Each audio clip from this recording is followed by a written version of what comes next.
fabric on the fuselage and tightened up, ready for tapes. Except the inside of the door, we still have to put the inner panel on the door. Other than that, ready for tapes. So there's a problem with the electrical system, and there's a mistake that I made when I made the wiring diagram. And I wired the Garmin G5 to the avionics bus.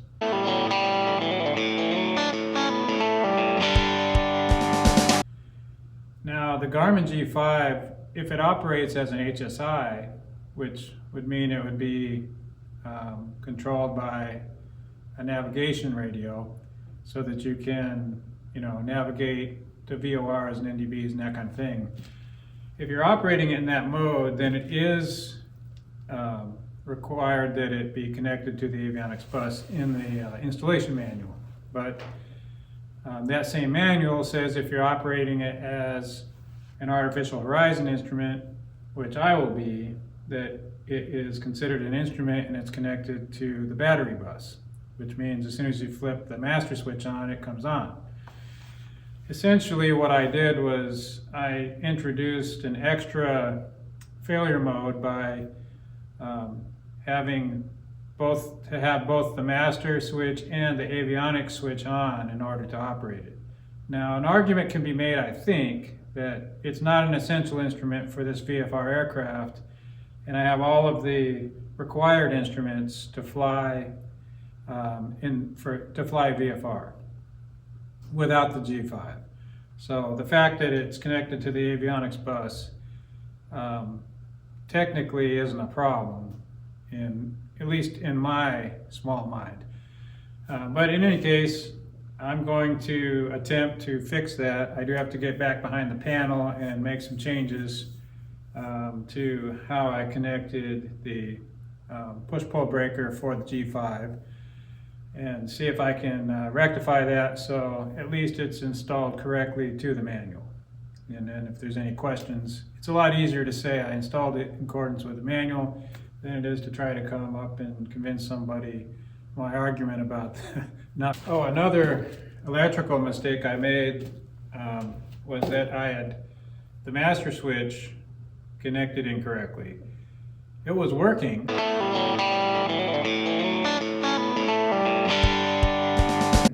It was a complete circuit. I've never installed one of these headliners before. This is the standard, basically a stock headliner. And so I'm gonna have some fun figuring out how to put this in around the window channel. I haven't exactly figured it out. I've kind of eyeballed it a little bit, but I'm not there yet, because one thing I have to do before I install this headliner, it's all one piece. There's no access panels or anything in the headliner to get behind it. The only way to do that is to take the rear panel out of the baggage compartment, and then you can get back there. But I do have a flap cable that goes up. It branches and goes up and goes out both sides above the headliner, right? So, and those cables were cut whenever the aircraft was in its accident and they took the wings off. They just cut those cables for, for convenience. So I have to make new flap cables once I get the wings temporarily installed, so I can make the cables up. And that, so what I'm going to do, I think, is I'm going to tape a string to the end of these cables, and I'm going to run the string through the pulley and out the fabric. And then I'm going to install the headliner. And I can get to the connection point where the two cables connect to the main flap cable through the battery opening, the battery compartment. So I think if I do it that way, I'll be fine. As long as I do that before I put the headliner in, I won't be mad at myself. So anyway, once I get the tapes installed, then I have to construct a temporary paint booth in here and go ahead and get this fuselage painted one, to get it done and out of the way so I can start working on the wings, and the other is to protect the fabric from ultraviolet light.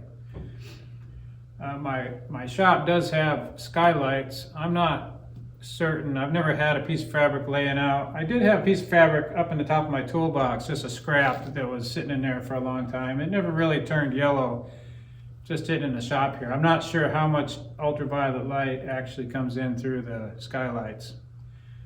But in any case, this project needs to get done on a schedule, so we're going to go ahead and try to get this, plastic and ventilation fan. I'm not exactly sure how I'm going to do that yet. I may actually install the fan in the wall of the shop as a permanent fixture. Wouldn't be bad to have it anyway, just for ventilation and cooling.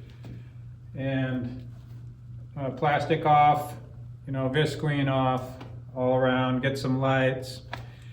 And I've got the overhead doors on that end, so I should be able to pull air through with the exhaust fan, which I haven't got yet and don't know exactly what I'm going to do yet. But there are plenty of exhaust fans on Facebook Marketplace, or just buy one, whatever.